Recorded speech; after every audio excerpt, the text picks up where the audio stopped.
April 19th, 2023. Please rise and join me in the Pledge of Allegiance. I pledge allegiance to the flag of the United States of America and to the republic for which it stands, one nation, under God, indivisible, with liberty and justice for all. Madam Secretary, roll call, please. Mr. Barnes. Present. Mrs. Burdick. Mr. Curran. Mr. Sear. Mr. Demick. Here. Mr. Fanton. Here. Mrs. Hanchett. Here. Mr. Harris. Here. Mr. Havey. Here. Mr. Healy. Mr. Ricky. Here. Mrs. Ricketts Swales. Mrs. Root. Here. Mr. Rumfelt. Here. Mr. Stockin. Here. 12 present, 3 absent. Thank you, ma'am. Two primary agenda items today, the first being a presentation by the Land Bank from Jason Eisenman and their chairman, Brian Laux, and then we're hoping to get through that before 11 o'clock and take a short break, and then we've got Ardent Solutions coming in to discuss propane conversion, and they've got some guest speakers for us as well. At this time, I'd like to ask Mr. Laux to step up to the podium. We're going to give you guys the floor, and I'll let you introduce Mr. Eisenman. Welcome.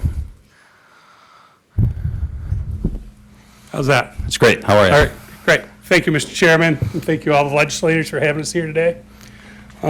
We want to take this opportunity today to talk about the Land Bank's accomplishments, some of our new programs, our goals, and some of our updates for the future. First, I'd like to take a moment to talk about the staff of the Land Bank. The Land Bank has one full-time employee. We contract with an independent company, Fourth Sector Services. That company is owned by Jason Eisenman. He also acts as the executive director of the Land Bank. So slides. You wanted that loaded up now? Okay. Yeah. We can do that.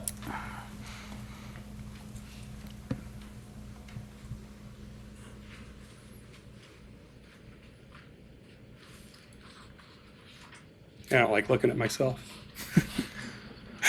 Mr. Jones, could you hit one of the light switches for us, please? Just the one that's closest to me. Slide 4. Is that any better for people, or do you want them both off? One on, one off. Thanks.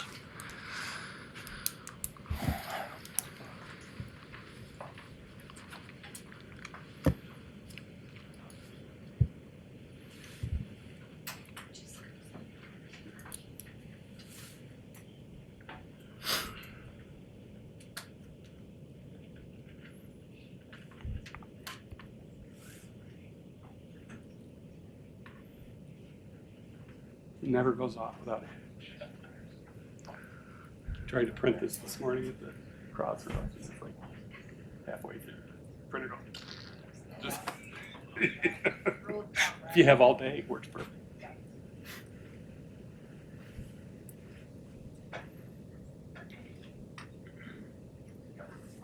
You got it? Okay. Apologies for that. I think we're good to go. All right. So the Land Bank is comprised of 7 directors. As you can see from the board, you're probably familiar with many of the names on that. The directors bring a wide variety of past experience, passion for community development, and expertise. We do have one open seat, so if you know anybody that might be interested in participating on the board, please refer them to one of the directors.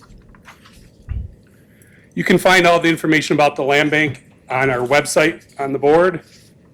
On our website, we have all our meeting minutes, our annual report and financial statements, the organizational information for the Land Bank, and information about all land banks. And if you'd like to contact the Land Bank, you can contact us at the email on the board or the phone number on our website. I'd now like to turn it over to Jason Eisenman, the Executive Director of the Land Bank. He's going to give you some good information about Land Bank's achievements and our programs and our vision for the future. I would like you to refrain from asking questions till the end. We have a lot of information to go over, and we'll have plenty of time at the end to entertain questions. Thank you. Jason? Hi, everyone. Thanks again for giving us this time. Land banks began 10 years ago around the state with the ratification of the Land Bank Act. The Land Bank Act gives the land banks special powers not available to other nonprofit organizations. The Land Bank Act was created to solve problems that existed and that still exist throughout the state. That's something happened with my color on that. The legislative intent was to confront these problems that are caused by vacant, abandoned, tax delinquent properties. Notice the intention doesn't highlight mortgage foreclosures or generally blighted or derelict properties. I've often been asked why the land bank needs to get tax sale properties when there's plenty of other bad properties plaguing our towns and villages, and the answer is legislative intent. The primary focus of land banks is quite narrow. The Land Bank Act focuses on statutorily allowing land banks to buy properties that are, again, tax delinquent, foreclosed, vacant, and are abandoned. And also notice that the language does not rule out non-tax sale properties as long as those focus on vacant and abandoned properties. So why would the state intervene to give special powers to land banks for these kind of properties? It's because these properties, oops, sorry, I went far too far here. Go back. Because these properties are typically unsafe, they're havens for crime and drug use, they're eyesores, and they drive down property values, and they blight our communities. Our land bank was incorporated in 2016, and since then, we've demolished 11 properties that were not feasible for renovation. We've rehabilitated 5 homes that were sold to low or moderate income home buyers. And we've built 1 new home that is currently for sale. This new house adds beauty to a neighborhood that some might say is not very attractive. And our goal has always been to take the worst house on a good street and make it the best house on the block. And this slide is a good chance for me to pause and give a good example of how land bank operations are kind of misunderstood. Because on paper, you would see that the house that we'd constructed had the total construction cost of $280,000, but it's being sold for $165,000. It's seemingly a poor development strategy. However, the house was mostly built with grant funds from New York State's Attorney General, not with tax dollars. Grant funds that were, if they were not used, would have had to been returned to the state. The land bank invested $89,000 of our own money into this property, and we stand to surplus $79,000 if we sell it at its current price point. It's a huge win that goes unnoticed if we don't look deeper than the simple balance sheet of the project. The land bank also has a strong impact on our local economy. The land bank has acquired 35 properties, and only 2 of those properties were non-tax sale bound properties. One which we bought off a private bank auction, and the other from a private seller. I'd like to note that 13 of these 35 properties have been purchased in the last 4 months at the November tax sale and at the March/April tax sale, which means that in the next 24 months, nearly another $1 million will be added to the already $1.5 million that's been invested into our local economy. We've also returned an estimated $800,000 plus back to the tax rolls, and we anticipate this number to double in the next couple of years. So, like I said, back in November, we got a handful of properties. We got 5 in November, and unfortunately, 3 out of those 5 properties were too dilapidated and deemed unfeasible for renovation, so we slated them for demolition. Also slated for demolition is this property that we got. This property is in Wellsville. It was purchased way back in 2019. We've been seeking funding for the demolition of this property for quite a while. We already demoed its neighboring property several years ago, but the demolition funding was scarce for a few years. Fortunately, New York State recognizes the great work land banks have been doing around the state, and they've allocated $50 million in the 2023-2024 executive budget to be divided among New York's 27 land banks, which will allow for demolition and rehab work. 898 County Road 20 in Whitesville is a home in the town of Independence that's been an eyesore for a few years. Prior to demolition, this home will be utilized by the local fire department for training. 2561 Standards Road. This problem property has been well known to local code and law enforcement for years. The home is in very bad shape, to include major well and septic problems. And we also removed a squatter from there. I'm going to add that. 62 O'Connor Street is a home this home has an entire block wall of the basement collapsed, and despite its quaint and charming appeal as a rehab, we'll be demolishing it because of the high cost to repair its structural integrity.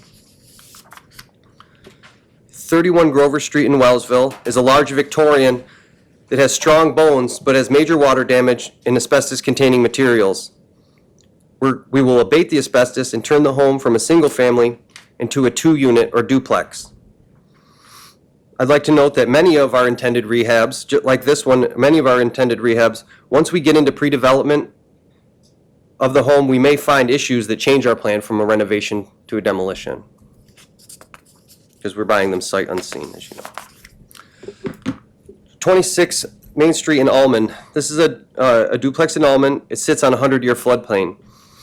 It will be a costly renovation, but if we were to demolish it, state and local regulations would not allow for the replacement of the home in the village of Almond would lose 2 greatly needed living spaces on its main street.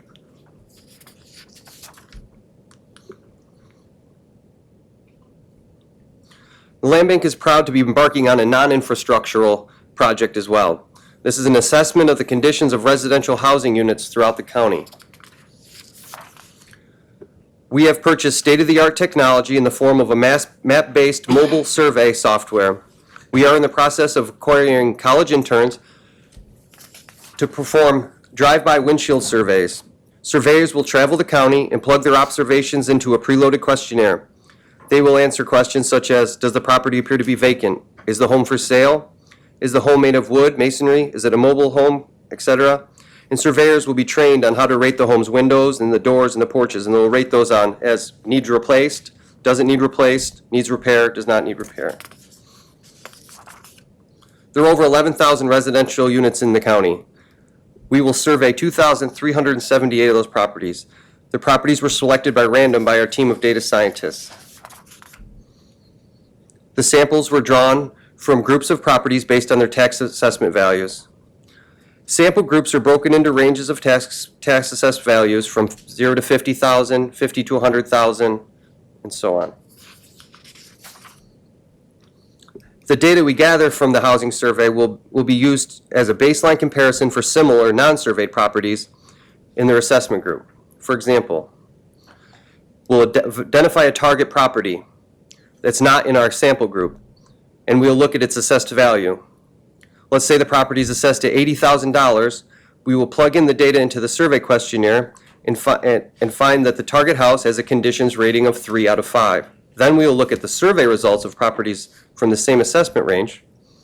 And let's say that is a 4. Then we can then conclude that the house that we are targeting is below the conditions we'd expect to find at that assessment range. I know this might be complicated, so if you have questions, make a note on this one and we can come back to it at the end, because that's a little complex. You can see by my housing condition survey example that the data is an essential tool to be used when planning and implementing programs and creating policies.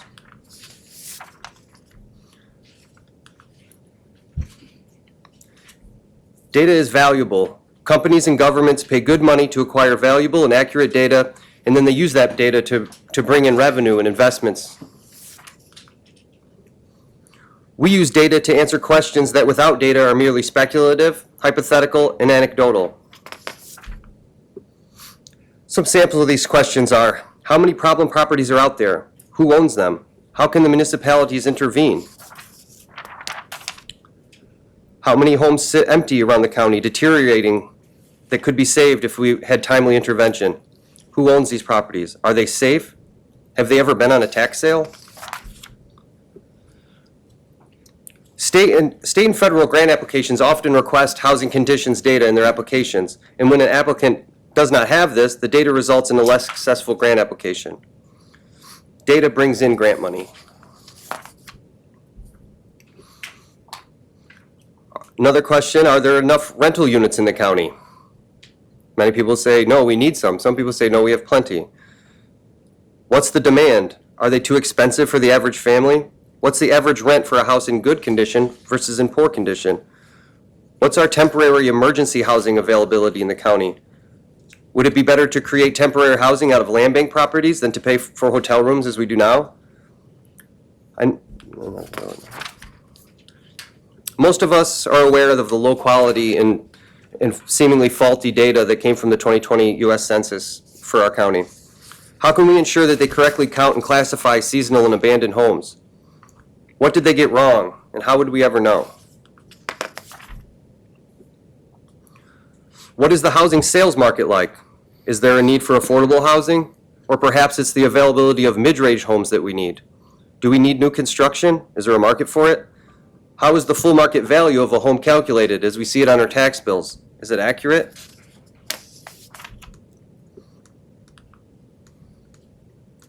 Are tax assessments up to date and accurate? Is there tax money being left on the table by the county? Are homes overassessed, which may lead to troublesome surplus equity issues if they go to foreclosure?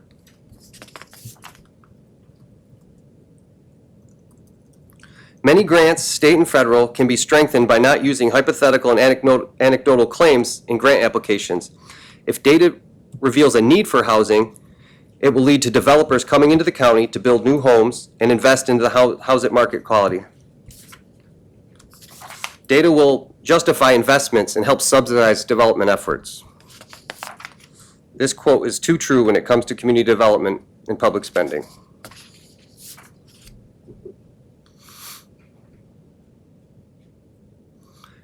As local decision makers, we all face similar challenges when trying to do what's best for our constituents, for our employers, and for our organizations.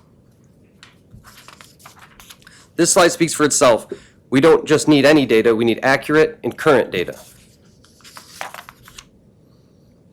As I mentioned, land banks are intended to purchase tax foreclosed properties. The constitutionality of tax sale process has been come into question, and the U.S. Supreme Court may soon rule that without proper surplus money proceedings, tax foreclosures may be deemed illegal. Governor Hochul is attempting to get out in front of this federal decision by proposing new legislation that will greatly affect tax sales.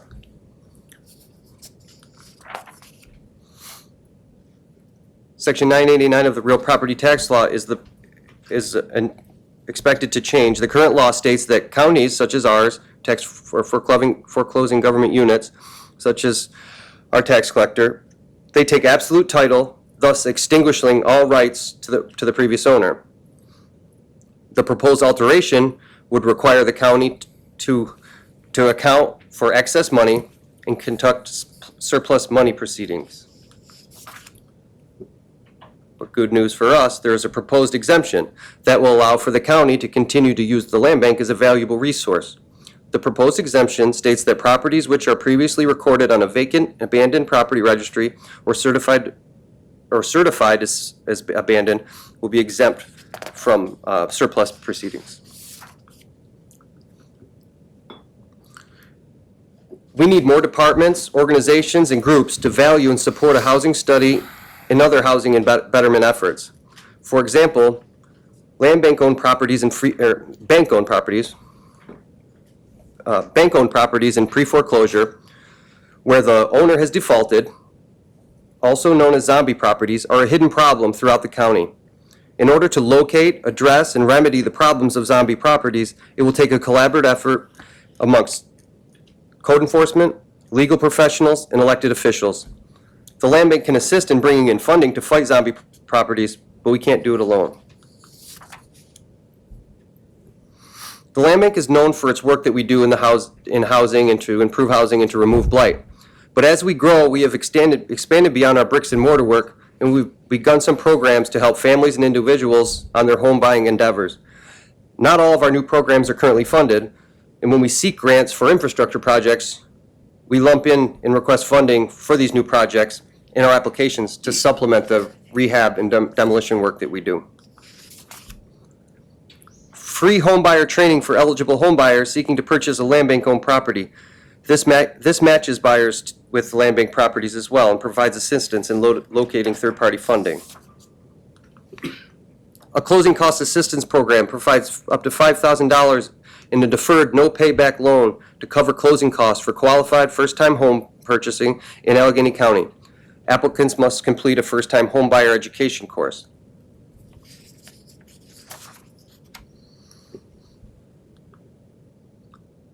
Demolition Assistance Program provides municipalities and qualified property owners with pre-development assistance, such as asbestos testing and abatement prior to demolition. Our intention was this is, when I say that qualified property owners, this would be a property owner who owns a building who maybe after they demolish the house, they want to put in a public park, or they want to somehow better the community, not just to help them build something to make money off of. Just a side note. The Applied Tech Program is a program that partners with 3 secondary school districts and Alfred State University with the goal of cultivating future trades professionals.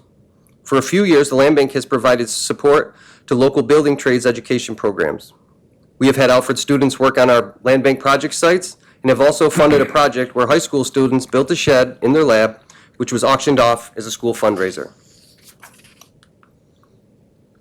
Another collaborative program is the Zombie Property Program. This program provides assistance to municipalities with locating, adjudicating, and liquidating zombie properties in their jurisdictions. Strategic code enforcement and legal support are used to obtain vacant and abandoned properties through a specific legal process. Intervention is intended to influence banks to either foreclose on the home or transfer the property to the land bank or municipality. Municipalities struggle to bring in funds for issues such as zombie properties, but land bank funding has more flexibility and less red tape than many competitive grants. This is our big program. This is our new model. We have created this program as a replacement for our old business model.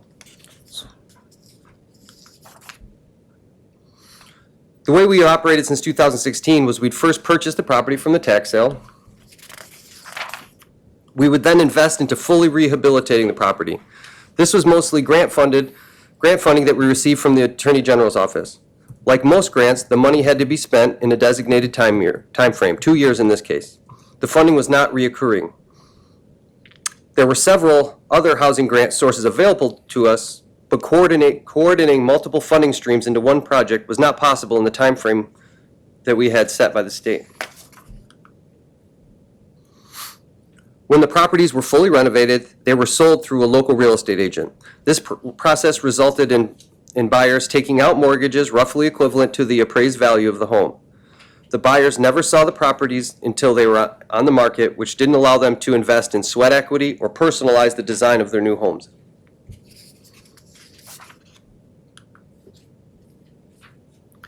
Our Ready for Rehab program, or our new business model, our new renovation model, we intend to continue seeking tax sale properties. We also intend to include vacant and abandoned bank foreclosed or zombie properties in our inventory as well.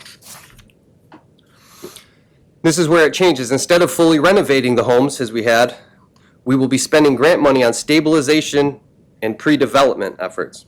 Stabilization includes, but it's not limited to, fixing leaky roofs, ensuring that safe egresses, repairing and replacing deteriorated systems such as heating, electric, and plumbing. Pre-development activities include asbestos testing, environmental reviews, and the development of a scope of work. And the scope of work is important because qualified buyers will purchase stabilized properties with that scope of work that we will provide. This scope of work will itemize all the repairs and renovations required to finish the home to be a high-quality, safe, and code-compliant home. The land bank will monitor the process of the new home buyer as they fulfill the scope of work. We work with a community development financial institution, or CDFI, that will loan home buyers not only the purchase price for the property, but construction funds to hire contractors and buy materials needed to complete the scope of work.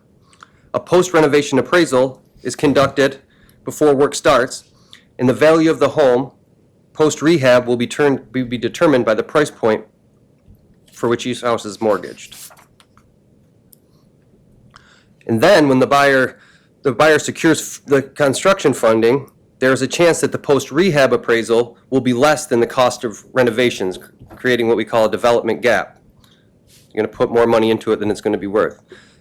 That gap will be filled by the land bank's investment. Well, so land bank first will invest prior to the buyer being selected.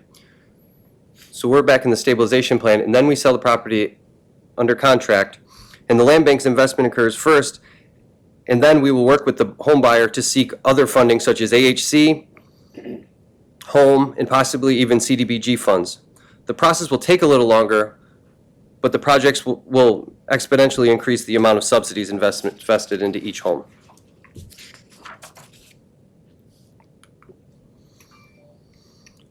Our Neighbors for Neighbors program is the same as our Ready for Rehab program. It works the same way, except this program is for multiple unit dwellings, such as a duplex where the owner occupant is also the landlord. They will be required to take landlord training too.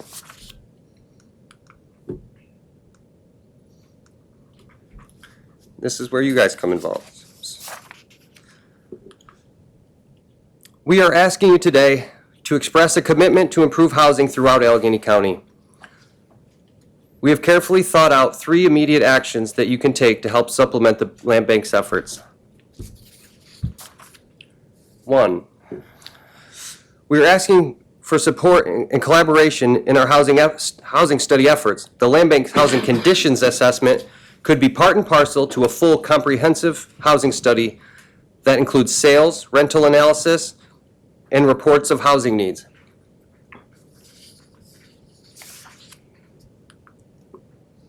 2, to create a vacant abandoned property registry. The land bank has purchased a 1-year subscription to a tremendously resourceful map-based housing database. We are using it to analyze our condition survey data, but that is only the tip of the iceberg in regards to its capabilities. With your support, the land bank can help create a vacant and abandoned property registry that could be assessed by all our towns and villages, not to only locate problem properties, but to address ways to hold derelict owners accountable.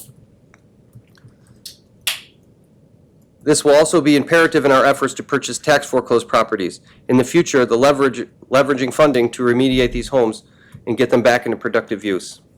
This also can, when I talk about derelict property owners, this can look at people who own, it searches down similar owners. So somebody might have 5 properties around the county, and it's only 3 of them in their name, 2 of them is in their wife. They will bring those together and find those people to make sure that, and it helps investigate, or helps to find star fraud and other assessment frauds.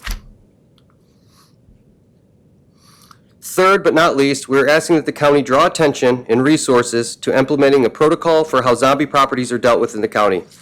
With a bit of investment, these properties can be identified, and the banks that own them can be influenced and held accountable so they can get these properties back on the tax rolls before they further decay, back into productive use, I should say, before they further decay as they lay by the wayside.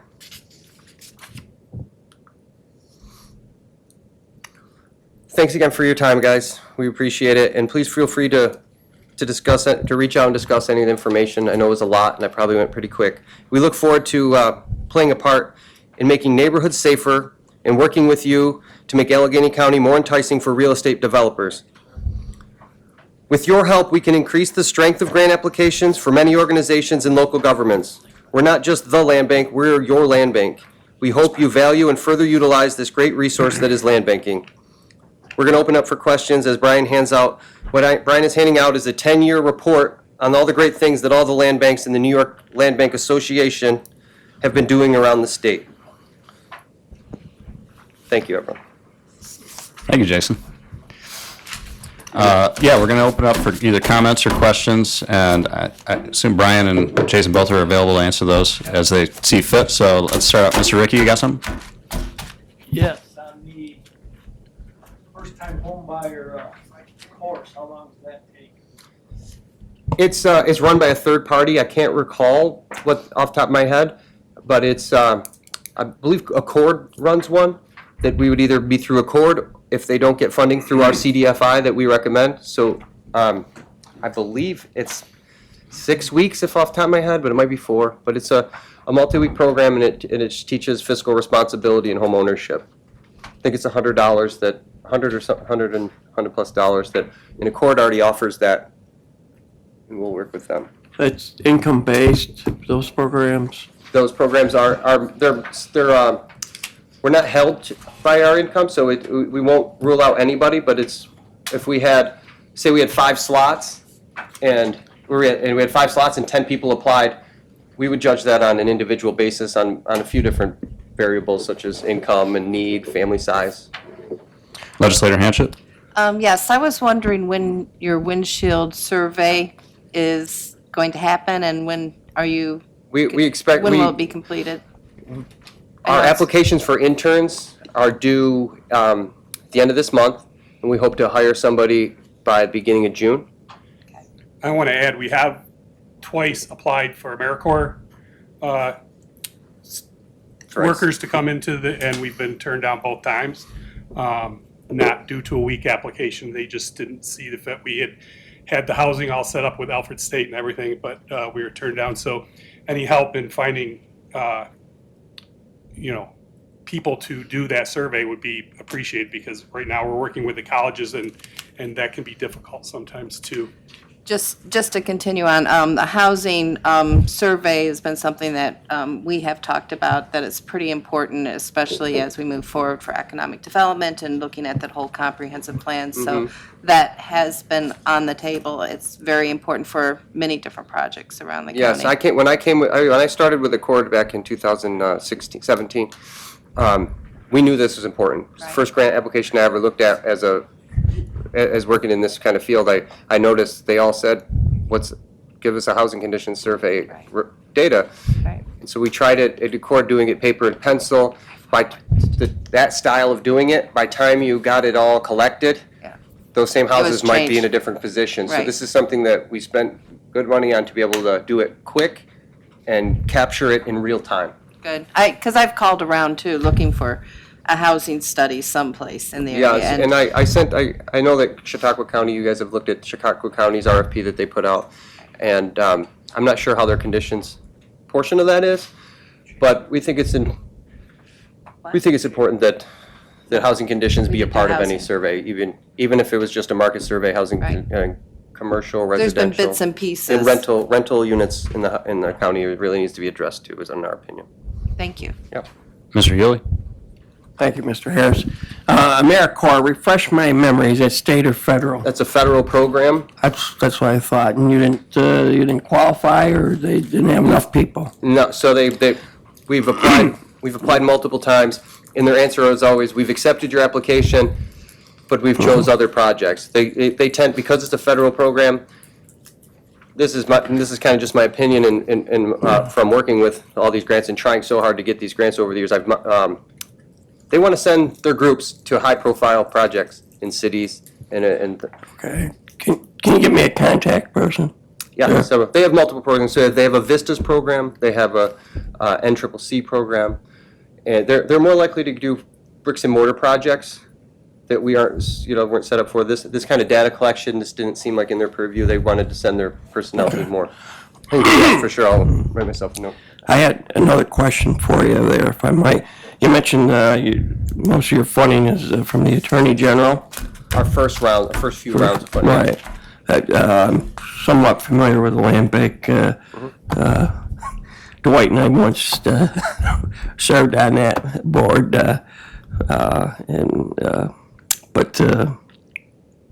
so that funding that's based on fines collected by the Attorney General, or what? Yes, in 2000, after the housing crisis, 2012, I believe it was, several states took a class action suit against Bank of America, JP Morgan Chase, and all the big banks for the housing crisis debacle.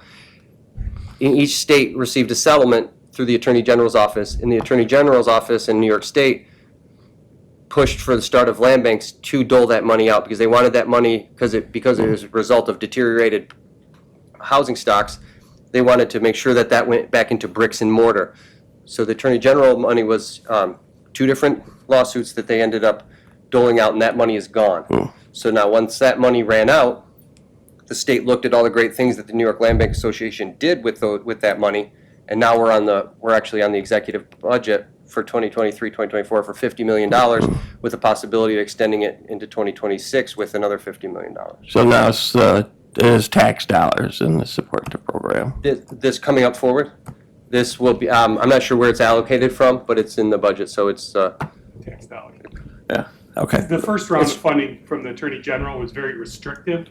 90% had to be low income. You were limited on demos and very limited on admin. The new monies, there's much more, and that's why we came to this board at the beginning to get admin funding, because there's a gap there. The new grant, there's much more money for admin, so we're pretty sound there, and there's less restrictions on this new money coming in as well. Good, thank you. Legislator Root? I want to thank you for coming in today. Your presentation was very informative, and I think it brought us up to date to all the good things you've been doing over the last few years. You talked about the vacant, abandoned property registry and the database for that. Have you thought of, and what popped in my head was Southern Tier West planning with the ARC monies. They're looking for a 3-county project, and I know there's a land bank in every one of these in Cat County, Chautauqua County, and Allegheny County. This would be a great project for the Southern Tier West to put together to get funding out of the ARC. And they also, right now, they're looking for a 3-county project because they're more likely to get the money if we can show that we're collaborating across county lines. And I think this would be a great. and have you talked with other counties? Are they, because it seems something Yes, at like your guys' level that will. that you're gonna Yes, move and this forward? is something I think that the Southern Tier West is looking to do. And in our meetings, we've all 3 counties talked about the importance of housing studies for all 3 counties. So this is on the list of all these counties. So I think that would be a great avenue to pursue for funding for that. Yeah, definitely. And the importance, again, of the vacant abandoned property registry, because that no other property will be exempt from this new law that's coming down about surplus monies proceedings. So getting out ahead of that will allow for us to be able to look at houses that are going to the tax sale and say, okay, these are vacant abandoned. We don't have to worry about these ones. Then these ones have a market value we're not going to sell it for anyway, so we don't got to worry about that one. So say there's 100 properties on the tax sale, there's probably only be a small handful that are going to make surplus proceedings. Erie County and City of Rochester already have surplus money proceedings in their tax sale, embedded into their tax sale auctions. And I think those will probably be used as the model of where the state wants to push other counties. And without the exemption of the registry, there is no tax sale. There really isn't, if that new law goes into effect. No, So- there'll be just the real bad properties will Yeah. be sold. And then real bad properties sometimes have real bad people in them, that's I guess. You say vacant and abandoned, that, I assume that doesn't include what comes up at our tax sales law, which is just vacant land, abandoned land, agricultural land and so forth. Yeah, That this would does be not include structural. that. No, this Yeah. would be vacant structures. So the process for certifying something abandoned, why I had mentioned in the zombie property portion of the presentation, is that we need collaboration between code enforcement, legal services. So the way that you certify a property abandoned would be have a code enforcement go out no less than 3 times within 60 or 90 days, I believe it is, 90 days. 90 days, they go out and 3 times they make a report showing no electricity, no cars, no movement, nothing's changed. And then they take those 3 reports to the local magistrate or judge, and then they can certify that as abandoned. Once it's certified as abandoned, it goes into a whole different set of, especially for zombie properties, because then if that happens, they can start pushing the Department of Tax and Finance and push these banks around to try to do something with those properties. Mr. Barnes. Microphone, please. You mentioned that that the 2020 census was not adequate for Allegheny County. Could you tell us what you're talking So about? we're talking, I remember the planning department, Mr. Durham was down here in discussing the findings after it came back.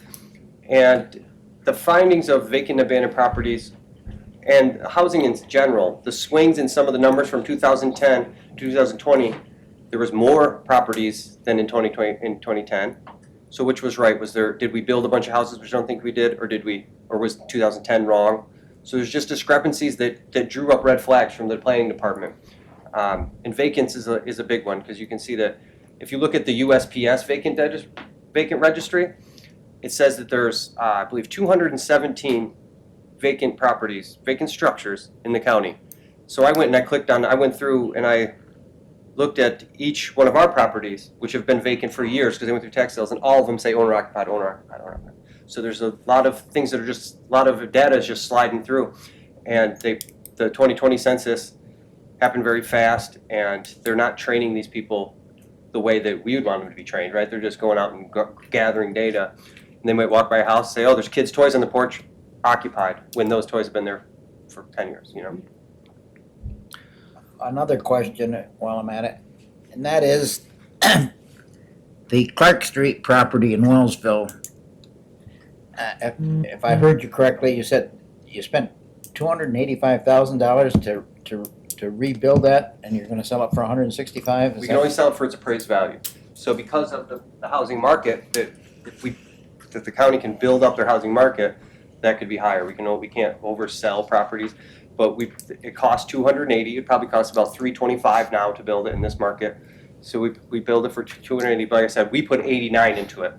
So we put in $89,000 of our money, and then the rest was grant money that was use or lose that we'd had send back to the state. We were originally going to use that money that we built that new house. We were going to rehab several properties, but they said, we got to use or lose this money. You need to have it done by next year. So instead of giving it back to the state, we built this house. We were hoping for a higher assessed value, but the way the market is. Well, I walk by that property quite frequently, and even at $165,000 in that neighborhood, I don't. I would be surprised that you can find a buyer that's willing to pay that. In this day and age, a house that was completely rebuilt, but then only has a one-car garage, doesn't make sense to me. It has a basement about as big and tall as this room, so it has its attributes that you can't see from. We're the road. hoping with the new development in Wellsville that they'll bring in some new people and new home buyers. But one other point with that property, the construction cost was greatly elevated from our original blueprint plans because of COVID. Alfred State was to be the lead builder on that project, and they were going to build all the house in their labs, and they were shut down for COVID. So we had to go out and find outside contracting. So that greatly increased our construction costs. And also, as there's more of a focus on quality housing, and there's incentives for these neighborhoods to increase the quality of their houses. If the neighbors are somehow incentivized to make their house better, to paint their houses, to side their houses, with programs like that same house, someone might buy it now for $165,000, and it might be worth $265,000 if everyone did that. I mean, you have those houses on top of the hill that Alfred just built.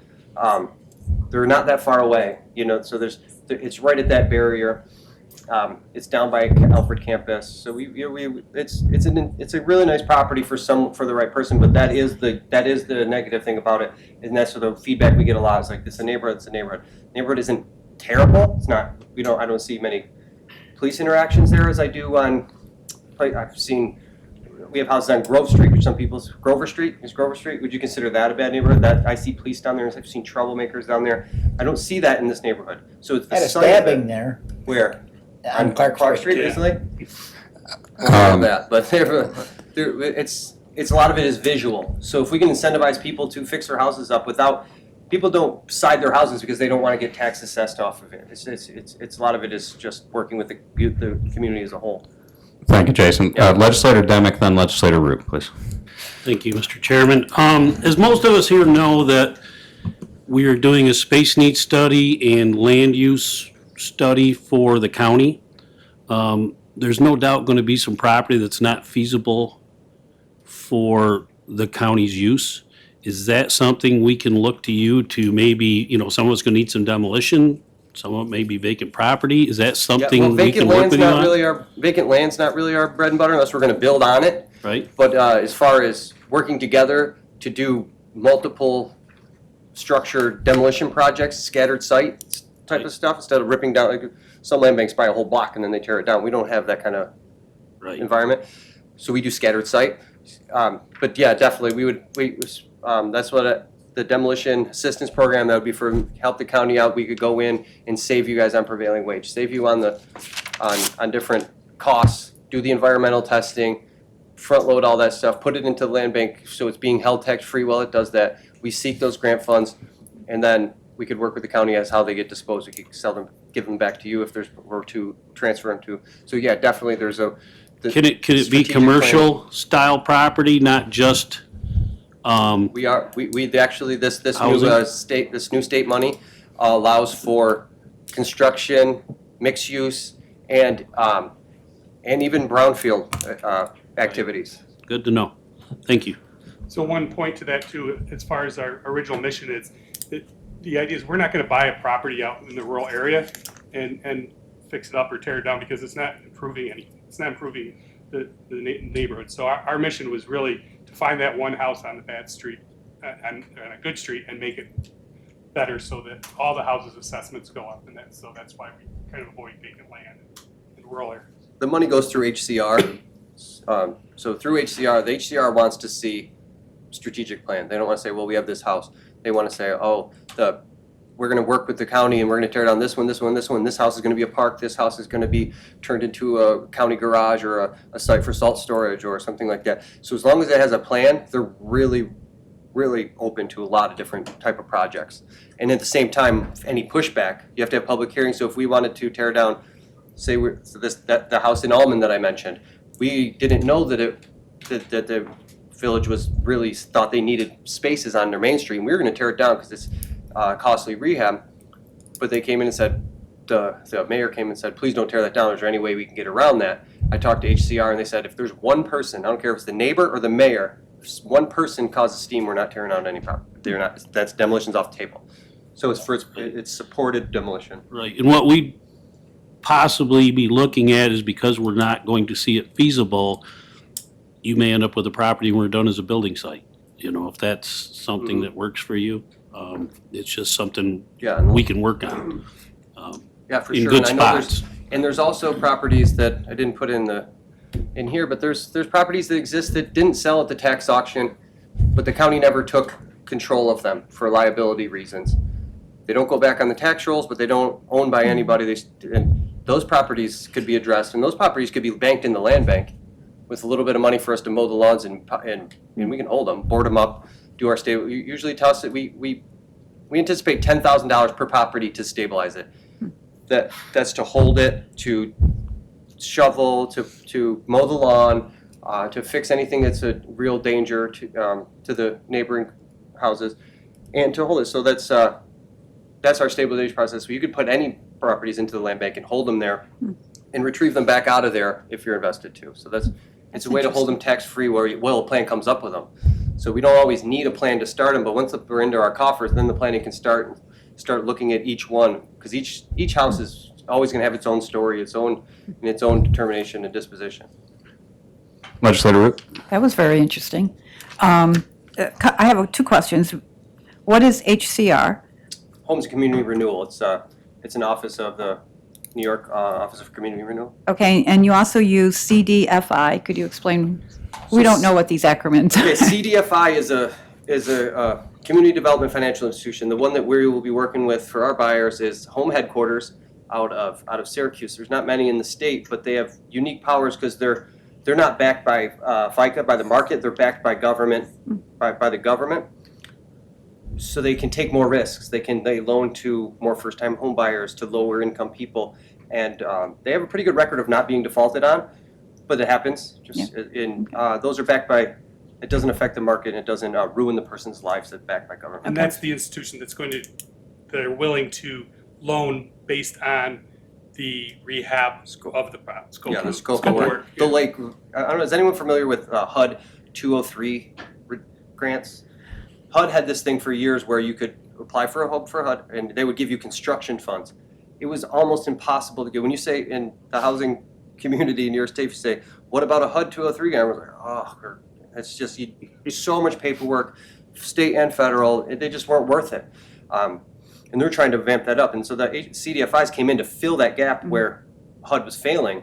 So it's really construction loans is the best way to put it, but they're government-backed construction loans that are regulated and they're based off an appraisal value of the value after the rehab. Okay, so my original question was going to be, in your presentation, you talked about a task force, putting together a task force to help with all of this. What is your vision of who should be on that task force? Who are you looking at?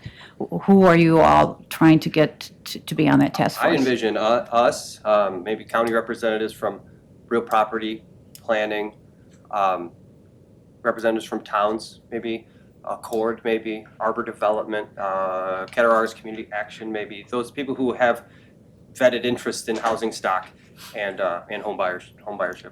Would you be, would it make sense to have a banking institute on there if you're talking about the zombie? Yeah, I would say And banking and institute. opening up those communications with the banking to be part of that task force? Maybe a Realtor. I just wondered who you were looking at to put on that task force. Thank you. Mr. Healy, did you have something more? Well, I would defer to Mr. Van first.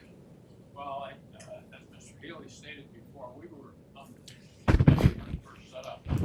You take the chair. I want to give kudos to the people because it's mostly volunteer. They put a lot of time and effort into doing this, so I want them to know that we appreciate what they're doing, thank you, sure. And it's come a long way since we were, I mean, the restrictions were really bad when we first started, so it's good to see the movement and really making this program work, so. Great job, you guys are doing a fantastic job of what you're doing, and I appreciate your efforts, and I'm sure we all do. Thanks. Yeah, our board is tremendously engaged and available to me. I'm a one-man staff, but I don't feel like it. I feel like I have a bunch of partners in this because I call them in for anything and anything at any time, and that helps. 'Cause things- yeah. Works on that, so. I bother him Fortunately, all we're the all time. pretty much retired, so we, That's a good thing. yeah. Of course, I won't get into that, Brian, but, yes, thank you very much for all you do. And Dwight and I did our time there on the board and fully appreciate your services. But I'd have to take it back to a statement you made about tax assessment. You don't think that the property assessments play into whether or not people deters people from fixing up their properties? Yeah, it's just a common thing I've heard where that people keep a really nice inside of their house, but they don't want to put siding on the side because they're afraid the assessor's going to come by and jump their taxes up. Do you think it does? I believe that's it. Okay, I thought you said the opposite. All right, Oh, thank no, you. no. Yeah. Yeah, I think that's common. Yeah, I think, Not very common, but I mean, it I can happens. point to a half dozen in my neighborhood. there you go. Oh, and it's not only siding and stuff. People are afraid to build a barn, or they'll do it, or build an outbuilding, a garage, and if they do it the wrong way because they're so. I think, yeah, tax property built up. taxes here are ever on everybody's mind. Yes, exactly. All right, anybody else? Thank you all very much for, yes. Anything back here? Any peanut gallery? All We right. certainly appreciate it. You did a great job in your Thank you. presentation. Appreciate your guys' time. Thanks.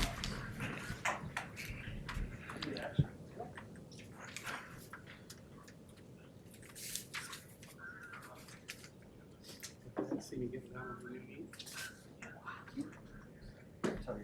Tried it out today. I can do it.